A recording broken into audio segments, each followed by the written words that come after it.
بہت سے مسائل سننے میں آتے ہیں میاں بیوی کے درمیان۔ سب سے بڑا مسئلہ یہ ہوتا ہے کہ شوہر بہت بے رحمی سے بات کرتا ہے یا وہ سمجھتا ہی نہیں ہے۔ یہ جو وظیفے یہ بہت ہی نایاب ہوتے ہیں۔ یہ اللہ تعالیٰ سے دعا کرنے کا ذریعہ ہے۔ آپ بھی کر دیکھیے، آپ کی زندگی بدل جائے گی۔ آپ جب یہ وظیفہ پڑھتے ہیں تو اللہ تعالیٰ آپ سے بہت خوش ہوتا ہے اور آپ کی طرف رحمت بھیجتا ہے۔ آپ پر رحمتوں کا نزول ہو جاتا ہے۔ آپ اللہ کے بہت قریب ہوتی ہے۔ جب آپ وظیفہ پڑھتے ہیں تو اللہ تعالیٰ آپ کی دعا فوراً سن لیتا ہے۔ آپ درود پاک ضرور پڑھا کریں۔ درود پاک میں بہت طاقت ہے۔ یہ دعا آسمان تک لے جاتا ہے۔ اور آپ بوضو رہا کریں، 5 وقت نماز ادا کریں اور اپنے شوہر کی اطاعت کریں۔ لیکن جب شوہر کسی بھی طرح قابو میں نہ آ رہا ہو اور اس کا رویہ آپ کے ساتھ صحیح نہ ہو تو تب آپ یہ وظیفہ لازمی کر کے دیکھیں۔ انشاءاللہ آپ کو فائدہ ہوگا، آپ دعائیں دیں گے۔ انشاءاللہ آپ کے لیے وظیفہ بہت ہی اچھا ثابت ہوگا۔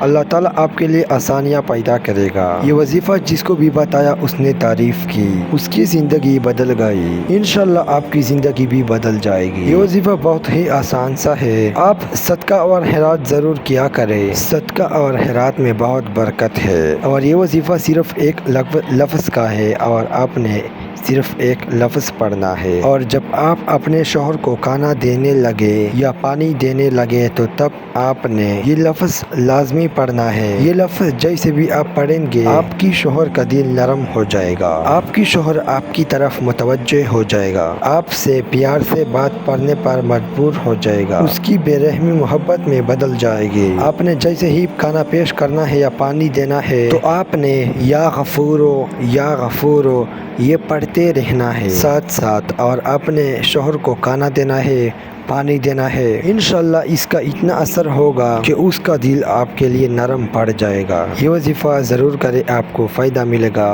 خدا حافظ۔